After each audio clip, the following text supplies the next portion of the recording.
Senior صحافی اور تجزیہ کار حامد میر کے مطابق خودکشی حرام ہے۔ مسلم لیگ نون کی موجودہ حکومت خودکشی کی طرف بڑھ رہی ہے۔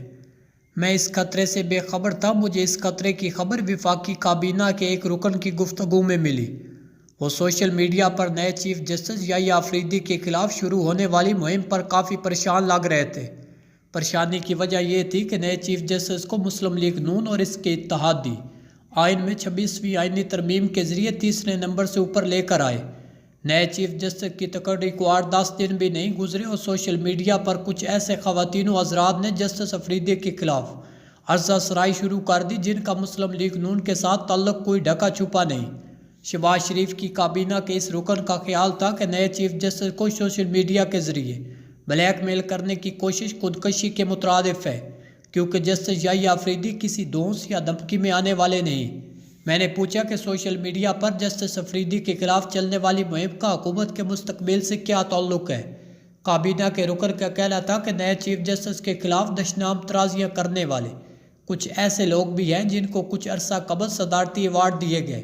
اگر کسی نے ان کی فائلیں منگوا کر صرف یہ پتہ کروا لیا کہ انہیں صدارتی ایوارڈ دینے کی سفارش کہاں سے آئی تو بڑی مشکل ہو جائے گی۔ کابینہ کے یہ رکن بتا رہے تھے کہ کچھ دیگر وفاقی وزراء نے بھی چیف جسٹس کے خلاف سوشل میڈیا پر شروع ہونے والی مہم پر تشویش ظاہر کی ہے، کیونکہ جن خواتین و حضرات کی طرف سے یہ مہم شروع کی گئی ان کی نواز شریف، مریم نواز اور قاضی فائز عیسیٰ کے ساتھ محبت کوئی ڈھکی چھپی نہیں ہے۔ مسلم لیگ کے ایک اور سینئر رہنما چیف جسٹس یحییٰ آفریدی کے خلاف مہم کو ایک بالکل مختلف زاویے سے دیکھ رہے ہیں۔ کچھ دن پہلے تک ان کے بارے میں بتایا جا رہا تھا کہ وہ وفاقی کابینہ میں شامل کیے جا رہے ہیں۔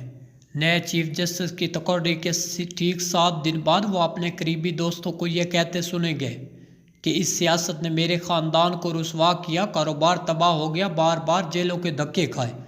اب کچھ وقت اچھا آیا ہے، لیکن لگتا ہے ہماری قیادت نے ماضی کی غلطیوں سے سبق نہیں سیکھا۔ وہ دوبارہ خود بھی جیل جائیں گے، ہمیں بھی ساتھ لے کر جائیں گے۔ ان صاحب نے قومی اسمبلی کی رکنیت سے استعفیٰ دے کر سیاست چھوڑنے پر غور و فکر شروع کر دیا ہے۔ میں کوئی سنی سنائی بات نہیں لکھ رہا۔ وزیر اعظم شہباز شریف اپنے اس M&A کے خیالات سے اچھی طرح واقف ہیں۔ اب سوال یہ پیدا ہوتا ہے 26ویں آئینی ترمیم کی منظوری اور نئے چیف جسٹس کی تقرری کے باوجود اسلام آباد اور لاہور میں صف ماتم کیوں بچھ گئی ہے؟ وجہ تلاش کرنا کوئی مشکل نہیں۔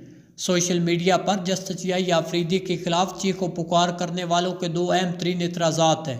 پہلا یہ کہ 2 سینئر ججوں جسٹس منصور علی شاہ اور جسٹس منیب اختر کو پریکٹس اینڈ پروسیجر کمیٹی میں کیوں شامل کیا گیا؟ یہ دونوں سینئر ججوں نے سپر سپیڈ ہونے کے باوجود استعفے کیوں نہیں دیے؟ پھر یہ کہ دونوں جج جسٹس آفریدی کی بلائی گئی فل کورٹ میٹنگ میں کیوں شامل ہوئے؟ جسٹس آفریدی نے نیشنل جیل ریفارم پالیسی کی تشکیل کے لیے لاہور میں بلائے گئے اجلاس میں 9 مئی 2023 کے واقعات کی ایک ملزمہ خدیجہ شاہ کو کیوں مدعو کیا؟ غور کیا جائے تو جسٹس آفریدی نے ابھی تک آئین و قانون کے خلاف کوئی کام نہیں کیا۔ وہ تمام ججوں کو ساتھ لے کر چلنے کی کوشش میں ہیں اور سپریم کورٹ میں اتحاد و اتفاق پیدا کرنے کی کوشش کر رہے ہیں۔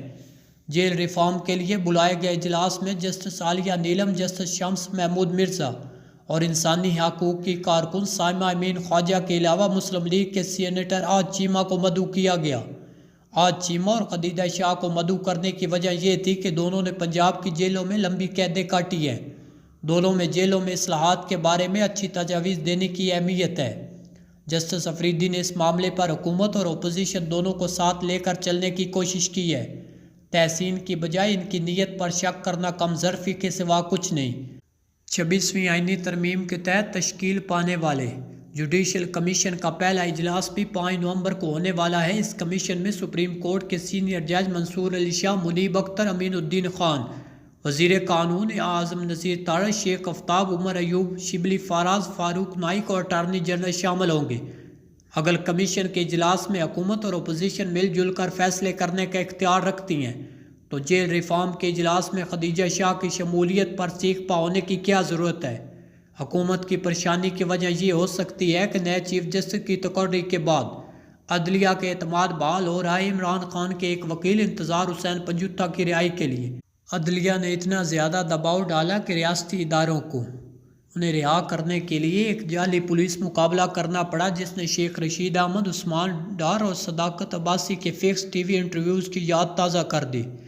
ایمان مزاری اور ان کے خاوند ہادی علی چٹھا کو بھی دہشت گردی کے ایک جھوٹے مقدمے میں ملوث کیا گیا، لیکن اسلام آباد ہائی کورٹ نے ان دونوں کی ضمانت لے لی۔ آنے والے دنوں میں اسلام آباد ہائی کورٹ کے 6 ججوں کی شکایات کا معاملہ بھی فیصلہ کن رخ اختیار کر سکتا ہے۔ تحریک انصاف 9 نومبر کے بعد احتجاج کا نیا سلسلہ شروع کرنے کی تیاریوں میں ہے۔ اس احتجاج کے بعد سیاسی کارکنوں کی پکڑ دکڑ کا ایک نیا دور کچھ نئی پیچیدگیاں پیدا کرے گا۔ سپریم کورٹ میں قاضی فائز عیسیٰ کی عدم موجودگی حکومت کو کافی پریشان کرے گی، کیونکہ نئے چیف جسٹس یحییٰ آفریدی آئین کی سبز کتاب ہاتھ میں پکڑ کر ڈرامے بازی پر یقین نہیں رکھتے۔ جب وہ اس سبز کتاب پر عمل درآمد کو یقینی بنائیں گے تو حکومت کے ساتھ ساتھ اپوزیشن کو بھی لینے کے دینے پڑ سکتے ہیں۔ اپوزیشن کے کچھ دوستوں کو امریکہ کے صدارتی الیکشن سے بڑی امیدیں ہیں۔ ان کا خیال ہے ڈونلڈ ٹرمپ جیت گئے تو عمران خان جیل سے باہر آ جائیں گے۔ یہ سوچ دراصل عمران خان کے موقف کی نفی ہے۔ ایسی رہائی کا کیا فائدہ جس کے پیچھے امریکہ کا جھنڈا لہراتا نظر آئے؟ بہتر ہوگا عمران خان کی رہائی کے لیے پاکستان کے سبز اسلامی پرچم اور آئین کی سبز کتاب پر انحصار کیا جائے۔ احتجاج اور جلد سے جلوس ہر پاکستان کا آئینی حق ہے، لیکن اس حق کو آئین کے اندر رہ کر استعمال کرے۔ جو بھی آئین کے خلاف جائے گا وہ یہ مت سمجھے کہ اس کی پکڑ نہیں ہوگی۔ آئین نے پکڑے گا تو اوپر والا تو ہاتھ کبھی نہ کبھی پکڑے گا۔ تھوڑے دن میں بہت کچھ سامنے آنے والا ہے۔ چور اپنا نشان ضرور چھوڑتا ہے۔ آئین کو دھوکہ دینے والا چور بھی پکڑا جائے گا۔